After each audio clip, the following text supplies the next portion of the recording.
السلام علیکم محترم ناظرین، بیان کیا جاتا ہے کہ چند سال قبل ایک جماعت مانسہرہ سے آگے ایک چھوٹے سے قصبے میں گئی۔ اس جماعت میں ایک شخص ڈاکٹر نور محمد تھا۔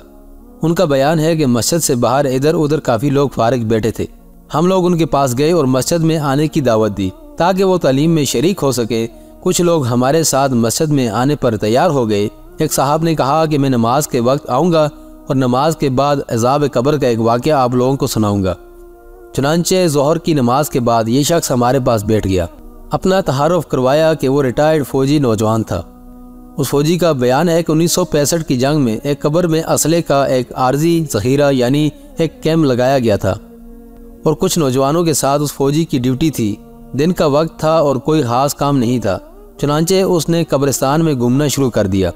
اس کا گزر ایک پرانی قبر کے پاس سے ہوا تو یوں محسوس ہوا جیسے قبر کے اندر سے ہڈیاں ٹوٹنے کی آواز آ رہی ہے۔ اس فوجی جوان نے بتایا کہ میں نے بندوق کی بوٹ کے ساتھ قبر کی اینٹیں ہٹائیں تاکہ دیکھے کہ یہ آواز کیسی ہے۔ آواز اور تیز ہوتی گئی اور میری دلچسپی اور خوف بھی بہت بڑھ گیا تھا۔ دن کا وقت تھا، روشنی خوب پھیلی ہوئی تھی۔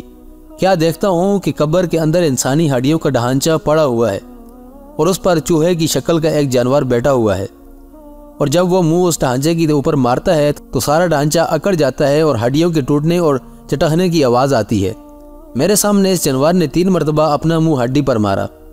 مجھے بہت ترس آیا کہ یہ جانور اس کو بہت تکلیف پہنچا رہا ہے۔ چنانچہ رائفل سے جب میں نے اس جانور کو مارنے کا ارادہ کیا تو وہ مٹی میں چھپ گیا۔ تھوڑی دیر کے بعد وہ جانور قبر سے نکل کر میری طرف لپکا اور میرے اوپر ایسی دہشت سے سوار ہوا کہ میں اسے مارنا بھول کر اپنی جان بچانے کی خاطر بھاگ کھڑا ہوا۔ کافی دور جانے کے بعد میں نے مڑ کر دیکھا وہ جانور میرے پیچھے تیزی سے بھاگا آ رہا تھا۔ قریب ہی پانی کا ایک گڑھا تھا۔ اس جانور سے بچنے کے لیے میں نے اس جوڑی یعنی گڑھے میں داخل ہو گیا۔ میں نے پیچھے مڑ کر دیکھا کہ جانور جوڑ کے کنارے پر آ کر رک گیا اور کچھ دیر کے بعد اس نے اپنا منہ پانی میں ڈال دیا۔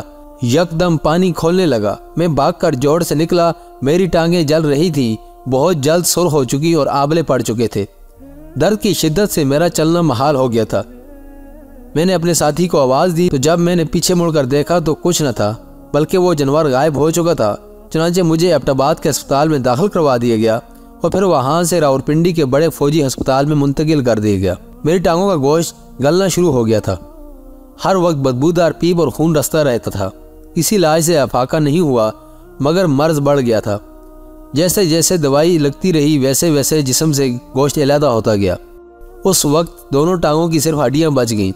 گوشت آہستہ آہستہ گل کر علیحدہ ہو چکا ہے اور ہر وقت مردے کی سی بدبو آتی رہتی ہے۔ پھر اس شخص نے ہمیں اپنی دونوں ٹانگیں دکھائیں جن پر پٹیاں بندھی ہوئی تھیں۔ اللہ معاف فرمائے، اللہ تعالیٰ ہمیں قبر اور جہنم کے عذاب سے محفوظ رکھے۔ دوستو، اس واقعے سے ہمیں یہ سبق ملتا ہے، بے شک بعض دفعہ اللہ تعالیٰ لوگوں کی عبرت کے لیے دنیا میں ہی اپنے عذاب کا مشاہدہ کرا دیتا ہے، جیسا کہ اس واقعے سے بھی آپ نے ملاحظہ فرمایا۔ اللہ تعالیٰ ہمیں اعمال صالحہ